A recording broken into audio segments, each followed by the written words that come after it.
سلام و عرض ادب دارم خدمت شما همراهان عزیز کانال الکام. امیدوارم حالتون خوب باشه. این بار قصد دارم در این آموزش ابتدا به صورت مختصر به معرفی و عملکرد آمپلیفایرهای صوتی و دلایل استفاده از اونا بپردازم و سپس با همراهی شما یه دونه از اونا رو با هم بسازیم. پس اگه علاقه من به ادامه موضوع هستید و دوست دارید در ساخت و تعمیر این دستگاه ها ورود پیدا بکنید، توصیه میکنم ادامه آموزش رو ببینید و در ضمن اگه کانال ما رو سابسکرایب نکردید سابسکرایب بکنید و اگه از ویدیو خوشتون اومد لایکش بکنید و یه کامنت انگلیسی هم حتما بذارید تا سابسکرایبتون حذف نشه.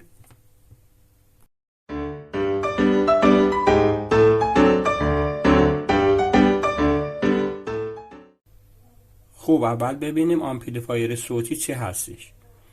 آمپلیفایر صوتی به دستگاهی گفته میشه که قدرت و کیفیت صدا رو افزایش میده و باعث میشه سیگنال صوتی وارد شده به اون تقویت بشه و با دامنه بیشتر و کیفیت بهتر به بلندگو ارسال بشه. این مداری که ملاحظه میکنید یه مدار بسیار ساده و کاملا عملی تقویت کننده صوتی هستش. در این مدار از یه ترانزیستور NPN معمولی که میتونه 1303 1305 1307 یا حتی 1309 باشه و یه مقاومت 1 کیلو اوهمی و یه خازن 220 میکروفارادی 25 ولتی و چند تا جک و ترمینال ورودی خروجی هدفون و تغذیه استفاده شده. همانطور که مشاهده میکنید مدار از قطعات بسیار کم و معمولی تشکیل شده که این قطعات رو شما میتونید به راحتی از فروشگاه‌های الکترونیکی تهیه‌اش بکنید و یه آمپلیفایر ارزان و نسبتاً قوی برای خودتون بسازید.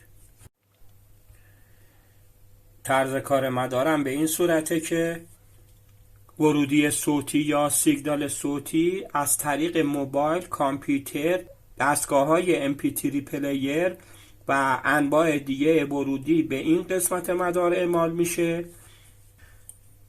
همانطور که ملاحظه میکنید من این ورودی از طریق یه سیم دو سرفیش هدفونی به خروجی یک گوشی موبایل متصل کردم که صدای گوشی توسط این بخش از مدار که شامل یه عدد ترانزیستور، یه عدد خازن و یه عدد مقاومت هستش به اندازه کافی تقویت میشه.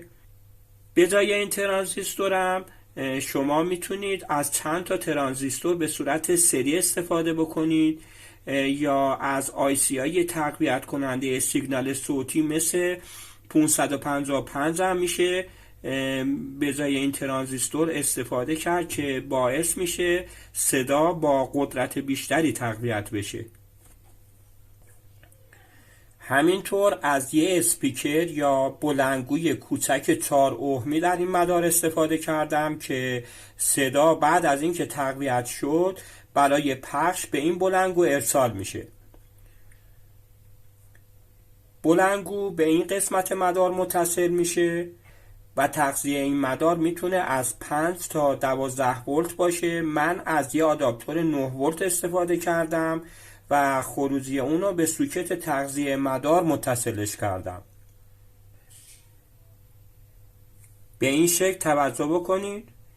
این تصویر در واقع بلوک دیاگرام یه دستگاه صوتی مثل رادیو، تلویزیون، فرستنده یا یه گیرنده صوتی تصویری هستش. این قسمت میانی آمپلیفایر هستش. این قسمت ورودی آمپلیفایر هستش که میتونه یه میکروفون یا خروجی AUX یه دستگاه صوتی مثل خروجی گوشی موبایل باشه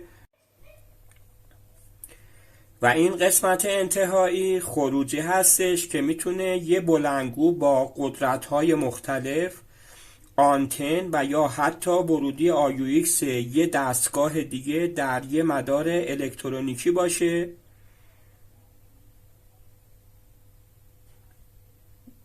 و این شکلم همونطور که ملاحظه میکنید شماتیک مدار هستش.